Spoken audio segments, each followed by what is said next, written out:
Welcome back to the channel. ALGORAND, cryptocurrency, and the Innovators Dilemma with the U.S. adoption of a digital dollar.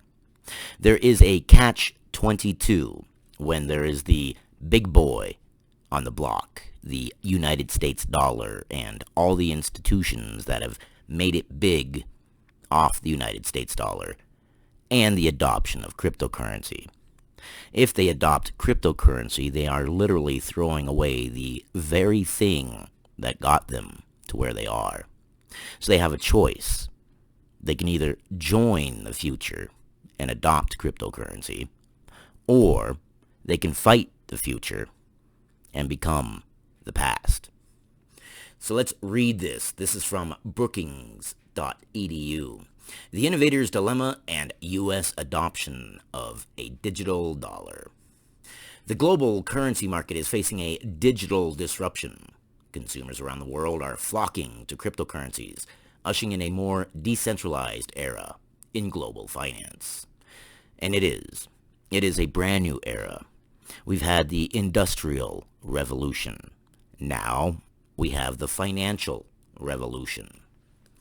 Governments are taking note and are rushing to develop central bank digital currencies, digital forms of fiat currency built on blockchain technologies. For now, the US dollar remains king. But unless the US policymakers take a decisive step to adopt to an increasingly digital financial system, the United States risks losing the economic and geopolitical advantages afforded to it by the dollar's dominance of the global financial system. This is one of those where those institutions that are looking at their own doom, they're staring down the barrel of their own demise, and they have to make a choice.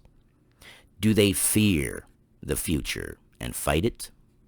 Or do they embrace it and become something new, something better, something faster, something cheaper, something more secure? In responding to the growth of digital financial tools, the United States faces a classic innovator's dilemma, in which a dominant incumbent, the United States dollar, must respond to an insurgent innovator, cryptocurrency, that threatens the incumbent's position. The Biden administration is beginning to address this issue with the signing of a recent executive order directing U.S. government agencies to prioritize the development of policies to regulate digital assets and to examine the requirements and feasibility of launching a digital version of the dollar. But more essentially, it was more like Biden's executive order was an executive order giving permission to look into cryptocurrency. It wasn't something that said this is how we're doing it. It was more of something saying this is what we're looking into, and that in my head is an issue. We are dragging our feet. We are falling behind. We either embrace the future or we become the past. But until a more comprehensive policy framework for digital assets is developed, a task likely to take years, U.S. policymakers must work to support the development of private sector stablecoin alternatives to a Fed-issued digital dollar in order to adopt a more proactive mindset in countering challenges to the dollar's dominance. Old technology usurped by new technology. It is a tale as old as time.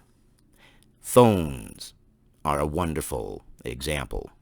Ma and Pa Bell, back in the day, you didn't even own your landline. The phone that was connected to the wall, the one that was in the kitchen that had that 10-foot cord and you were leashed to it. You didn't even own that. And you paid long distance and you paid per call, and it was expensive. And Ma and Pa Bell fought it forever and ever and ever. But they got broken up. No more did you have to rent your phone. Prices started coming down because there was competition and they had to bring their price down. Then we came up with cell phones, and look at the technology now. Long distance charges? When's the last time you've heard of those? They don't exist anymore. Innovation and technology Phone technology is better, faster, and cheaper. Heck, when I had my very first cell phone, it was a duffel bag, and it weighed about 10 pounds, and it was about $1.15 a minute. And the service, it only worked in a few areas. And you didn't carry it with you. You kept it in your car because the darn thing was heavy. And look where we are now. Innovation. Old technology gets usurped by new technology. And all those phone companies that did not embrace that new technology, well, they became the past. The Innovators Dilemma. The decision whether or not to launch a U.S. CBDC and build the infrastructure it requires bears all the hallmarks of the Innovators Dilemma.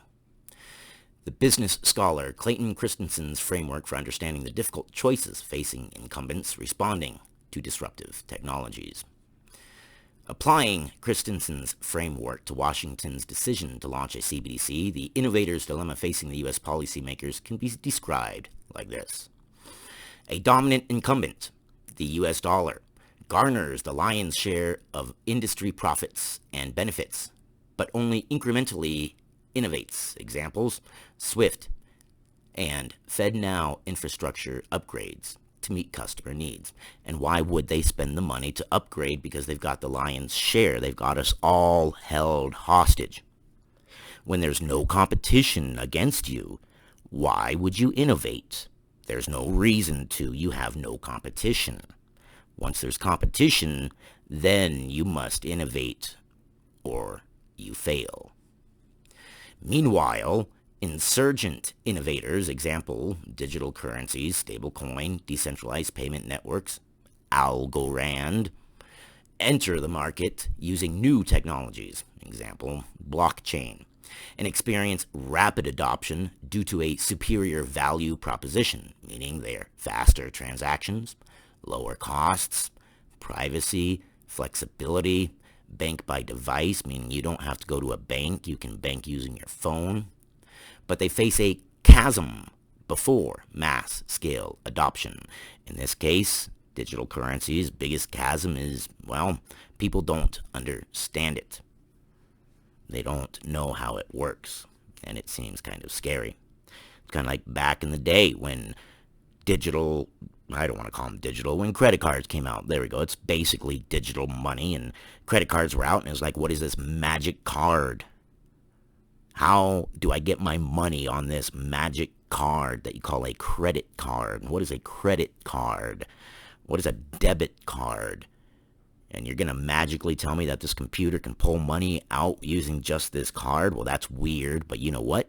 It got mass adopted, and it works well. Larger industry players, example, central banks, China, adopt the same technologies both to protect their own business from these disruptors, but also to gain a market share from the dominant incumbent because they don't want to become a part of the past. Adoption by these large industry players and entrepreneurial fervor by the insurgents increases this disruption's value to the customers, making eventual mass-scale adoption inevitable. It's like a revolving door, a self-fulfilling prophecy. You own a company, you own a product. A new product comes up, and it's better, faster, cheaper than your product. So you start innovating and getting into that product. Once you get into that product, because you've got into that product, you're making that product more valuable.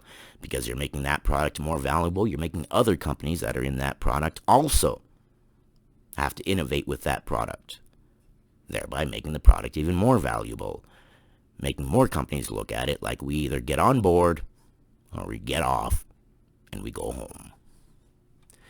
Adoption by these large industry players and entrepreneurial,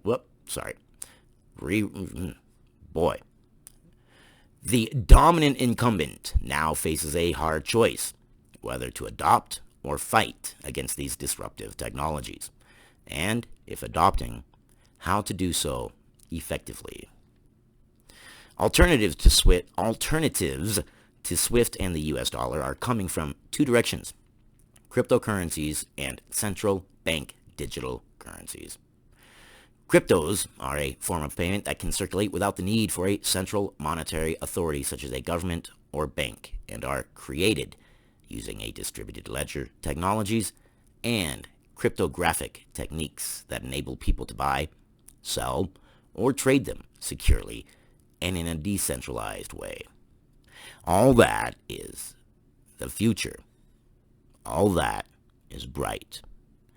Proof of work, such as Bitcoin, well, that's going to be the past. All the newest technologies on blockchain are coming up with proof of stake. Ethereum is trying to switch over to proof of stake, but it's still not going to help the gas fees, because Ethereum's biggest problem, in my opinion, not financial advice, I'm not a financial advisor, it is not scalable. And the more expensive it gets, the less people are going to be looking at it, because it's not scalable. ALGORAND. Secure, fast, scalable. ALGORAND, in my opinion, is the best. ALGORAND has also worked with MIT and the Boston Fed on the Hamilton project. There's nothing in the world that can convince me that they haven't.